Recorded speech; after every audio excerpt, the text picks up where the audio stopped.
Hi YouTube, welcome to my channel. As you can see from the title of this video, it's going to be about how I changed my kitchen cabinets from this dull wood finish to a more bright, subtle white color. I knew that once my husband and I purchased this home, that this would be my project to complete. And I'm so excited to share this with you, so let's just jump right into it. So the first thing you want to do is remove all the hardware from your kitchen doors. And I'm going to be using a screwdriver to do this. So we have a total of 21 cabinet doors, top and bottom. So this includes the hinges, doorknobs, and also the magnetic catches if you have this installed on your cabinets. This just allows the doors to stay shut. Ours was installed from the previous owners on the top left and right of the doors. So I'm just going to remove everything. Now, once the hardware is removed, you want to get a sticky note or a Post-it, just something that you're able to write on so you're able to label each cabinet door. Once you've labeled the cabinet doors, you just move it to the side and put all your hardware in a Ziploc bag or sandwich bag. So now I'm just going to complete this process all around. And so now I'm going to remove the door handles from the pull-out drawers as well.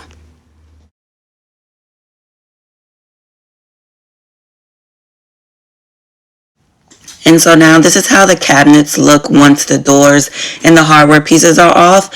You can see that I also taped off the borders with the blue painter's tape because we do plan to paint the kitchen walls. Okay, so now the next step is you want to clean. I'll be using the Murphy's oil soap, which is supposed to safely clean your wood. Just putting on some Nitrile Gloves. And just a disclaimer, I'm going to be pouring the soap onto the sponge, although the directions say to dilute the liquid in water. But off camera, I did that and it didn't seem like it was working to me. But when I did it my way, it did. So I'm just going to clean the wood this way. And I'll be doing this process to all the cabinets. And it's looking and smelling good too. Wood has a really distinct odor, which I honestly do not like. And this is why I decided to paint the kitchen cabinets too. It was as like soon as you walked into the kitchen, all you would smell was wood. And this is how the cabinets look after they've been thoroughly cleaned with the Murphy's oil soap.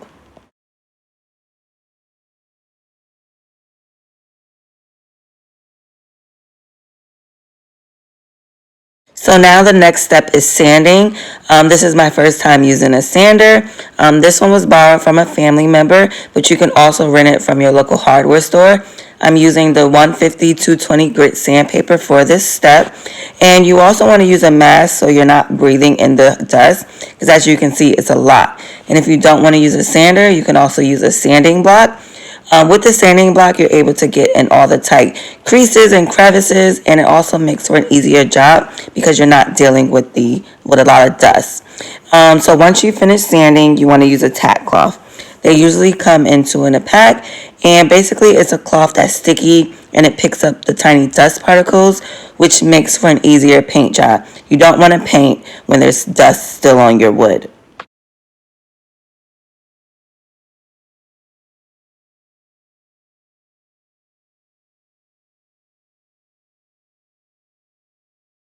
So let's fast forward just a bit. I did prime the inside of some of the cabinets off camera. I used the Kilt's Premium High Hide Stain Blocker Primer in the color white. I purchased this from my local hardware store as well for about $10 a can. And this is how the inside of the cabinets look after just one coat of primer. And so I'm just going to complete this process all around. And so now this is a clip of the cabinets primed and painted.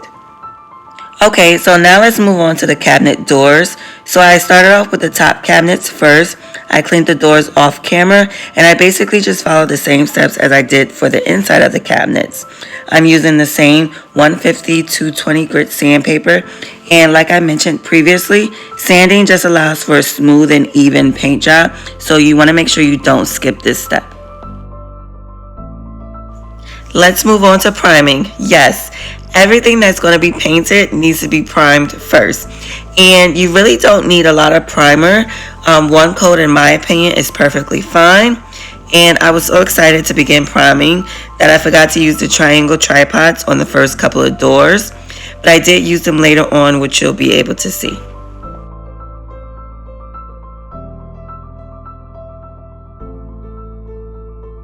Now I'm using a small 2-inch chip brush, and this just allows you to paint the sides of the doors, basically the trim. So we are going to do that all around.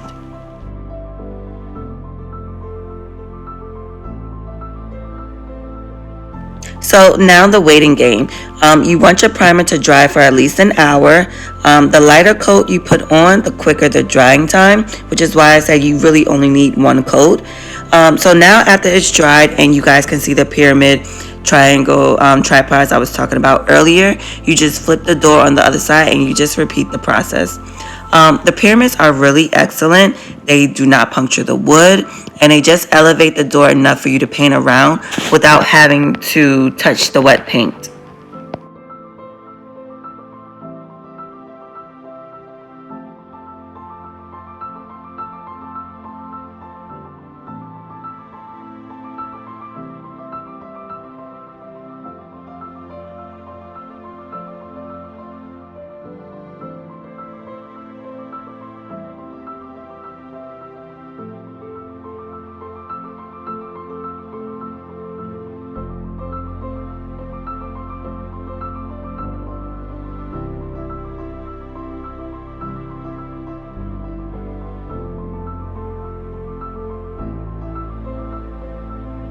Priming is officially done, and I let this side dry overnight, and I just wanted it to be completely dry before I did anything.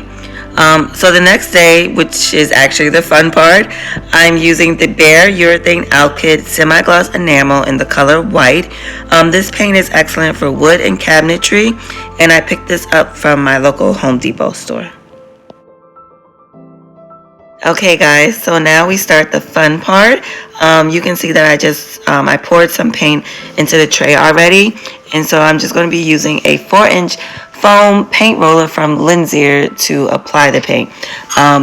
This packet came with 2 rollers, and I picked this packet up from Walmart. It's about $5.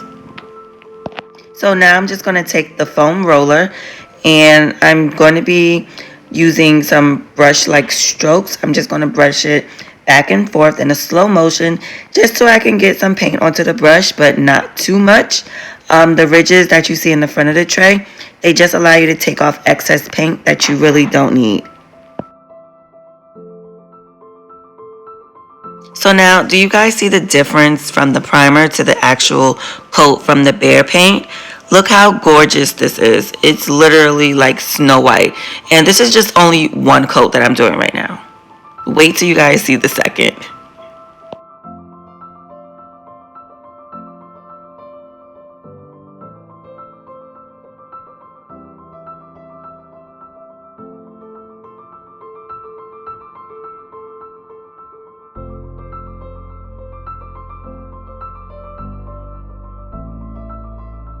So now that I primed the base of the cabinet, I'm going to be using the same chip brush.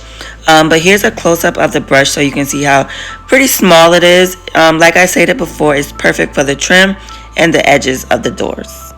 It works wonders. You don't want to use a big paintbrush for this part.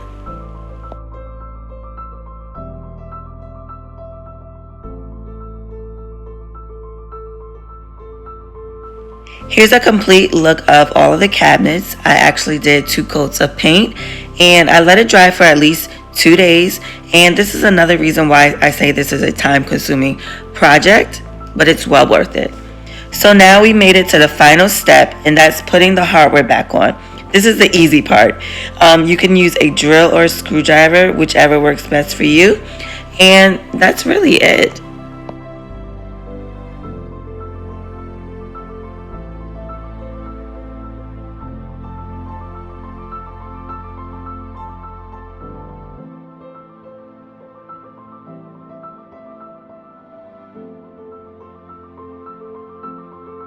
So you guys, here is the finished product. I am absolutely in love with my kitchen. I honestly didn't know it would look this gorgeous, and I definitely find myself in this room more than any other room in the house. Trust me, if you're thinking about painting your cabinets because you don't want to spend a ton of money for professionals to do it, take my advice and do it yourself. I spent no more than $200 on this, and I am absolutely in love with the results. Now it's time to decorate. Thank you guys so much for watching. Please like, comment, and subscribe, and I'll see you guys in my next video. Bye.